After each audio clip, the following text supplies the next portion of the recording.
Salut. C'est moi une question de savoir ce qui ne me lassera jamais. Euh, D'abord, le sourire de mes filles. Bon, si vous avez été parent un jour, je pense que vous savez que c'est quelque chose de très spécial. Moi, j'étais là à leur naissance, évidemment, et je les ai vues sortir de la salle d'accouchement. Elles étaient vraiment pas très grandes, toutes petites, puisqu'elles étaient prématurées, et que quelques jours, quelques semaines plus tard même, euh, on a commencé à beaucoup rigoler avec leur mère quand elles ont commencé à être ensemble, qu'elles s'amusaient. C'était pas s'amuser, mais c'était ça. C'était s'amuser, même si c'était involontaire. Il y en avait une qui suçait le pouce de l'autre, etc. C'était assez rigolo. Et on a eu des crises de rire. Et ça, c'est quelque chose qui est inoubliable. Et par la suite, quand elles grandissent, il y a des moments que vous ne pouvez pas, auxquels vous ne pouvez pas échapper. Et donc forcément, c'est quelque chose dont vous ne vous lassez pas.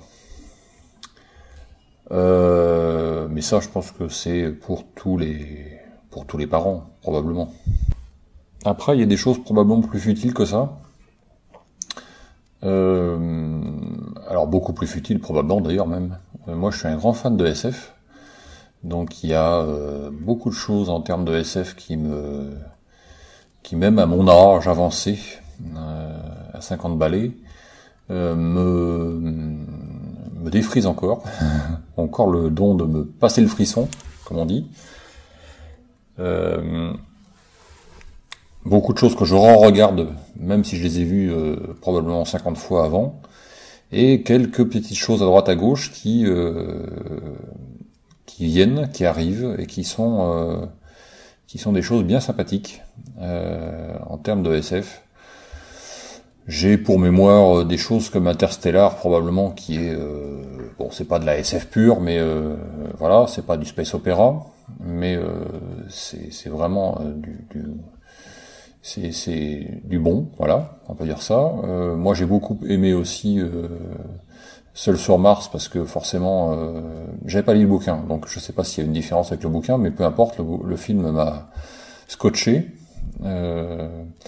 Et après, je suis un fan absolu de Star Trek, donc là je vous passe le détail et je vais pas vous faire 1 heure sur le sujet. C'est quelque chose qui est un univers, qui a un univers et une vision, aussi bien de la logique que de l'humanisme, que de ce que pourrait devenir l'humanité si on bousille pas tout avant, dans un esprit on s'éclate comme des bêtes, parce qu'on va aller se promener avec des vaisseaux spatiaux un peu partout là où on veut, à la vitesse qu'on veut, et voilà, et c'est assez rigolo. Et quand on a 15 ans, quand moi je l'ai découvert, je devais avoir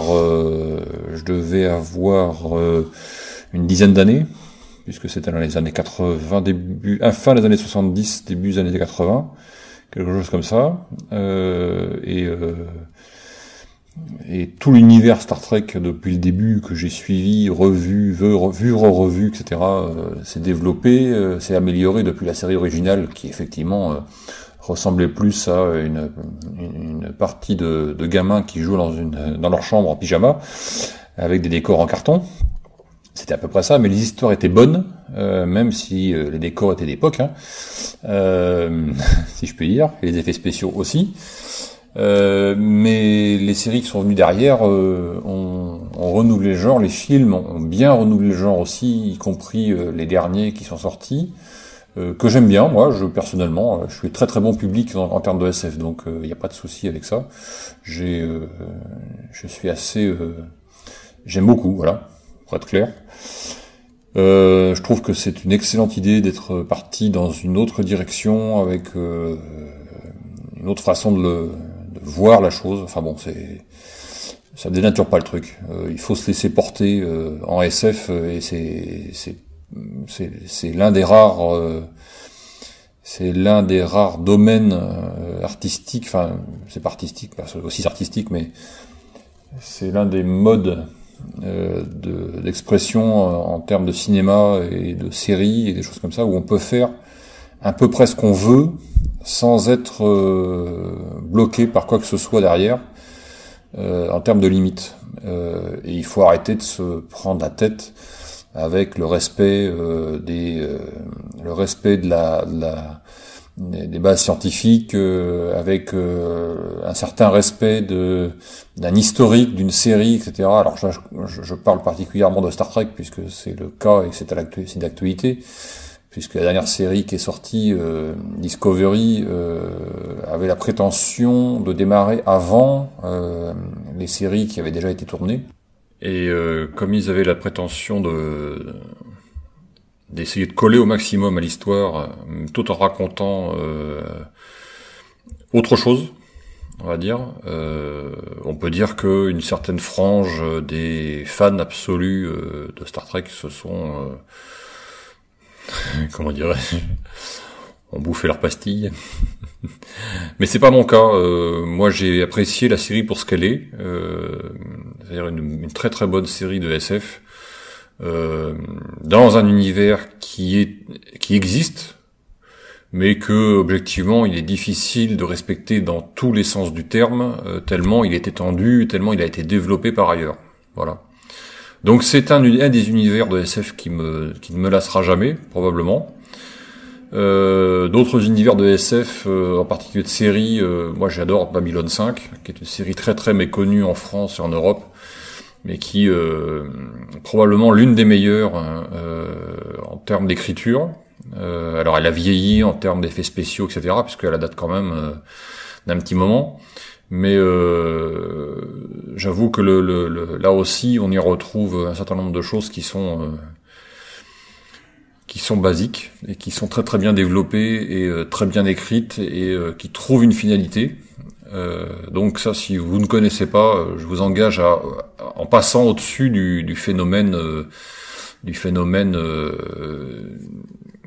esthétique, on va dire, et des effets spéciaux, etc., à aller regarder cette série. On peut rire des décors, etc., parce qu'effectivement, quand on regarde les décors, on voit, par exemple, dans les couloirs, etc., il y a des joints entre les plaques de machin. Enfin bon, c'est assez rigolo, mais on fait plus attention au bout d'un moment. Et c'est une série qui ne vaut que par les personnages, qui vaut par l'histoire, qui vaut par le background que l'auteur a donné, que le scénariste de base a donné à chaque personnage, et c'est assez monumental en termes d'historique sur 5 saisons uniquement. C'est le grand regret que j'ai avec cette... c'est un regret, même si je me lâche jamais de la regarder.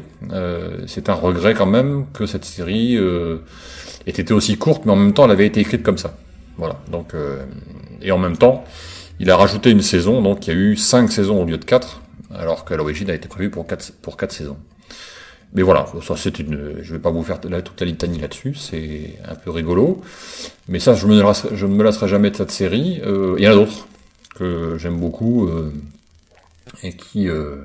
Donc voilà, les séries, c'est une passion. Donc c'est un truc que dont je ne me lasserai jamais et qui probablement, quand je serai un vieux papy de 90 ans ou de 100 ans dans une chaise roulante, m'occupera toujours. Voilà. Qu'est-ce qui peut encore ne jamais me lasser? La musique probablement, parce qu'effectivement, mais encore que j'en écoute assez peu maintenant, probablement parce que j'écoute beaucoup de podcasts, et qu'encore j'en écoute moins que j'en écoutais à une certaine époque, une question de temps et d'opportunité, mais c'est vrai que la musique, je suis toujours très fan de choses que j'ai écoutées et qui ont fait mon éducation, on va dire, puisque j'ai écouté beaucoup de musique quand j'étais à l'école, au collège, au lycée, plus tard, etc. Et j'en ai toujours dans les oreilles, et j'en ai toujours, voilà, pas loin. Voilà. Et donc ça, c'est indémodable et ça ne me lassera jamais. Voilà. Après, il y a des choses plus manuelles, on va dire. Dans mon cas, qui sont aller bidouiller un truc dans l'atelier pour faire Mumuse. Alors, ou pas d'ailleurs. Même réparer une saloperie qui est cassée, un machin, un truc. Outre le fait que de temps en temps je m'énerve dessus, ça ne me lassera pas. Voilà. C'est le truc, c'est une détente pour l'esprit. Et c'est très agréable de fabriquer ou de refabriquer ou de réparer quelque chose et d'avoir la satisfaction de se dire tiens, ça va tenir, ça va être réparé, je pourrais m'en resservir pendant quelque temps, peut-être qu'il faudra que je recommence, mais à ce moment-là j'aurai encore la satisfaction de le réparer, etc. Et voilà. Et puis quand il faut créer un truc ou autre, c'est assez rigolo. Et maintenant avec les nouvelles technologies, donc les CNC, l'impression 3D, etc., qui commencent à devenir très, qui sont démocratisées. C'est quelque chose que mon grand-père, qui m'avait emmené quand j'étais tout petit dans son garage avec son petit atelier, aurait beaucoup apprécié, aurait beaucoup aimé. Voilà. Et je pense que ça l'aurait beaucoup amusé. C'est l'un des regrets que j'ai de pas avoir pu en profiter avec lui et éventuellement faire des 2-3 trucs avec lui dans ces domaines-là. Voilà, ça aurait été assez rigolo de lui faire découvrir ce genre de choses. Voilà, je sais pas si c'est très long ce que je viens de faire, mais voilà, c'est un peu les domaines dans lesquels je suis un peu, c'est des choses que je fais systématiquement et qui objectivement ne me lassent pas, voilà. Donc qui sont ce qui fait partie de ma vie, quoi, entre autres, hein, on va dire ça, puisque en général, ce qui ne vous lasse pas vous occupe et vous divertit et c'est ce que vous aimez faire. Donc voilà, c'est mon cas. Allez, à bientôt.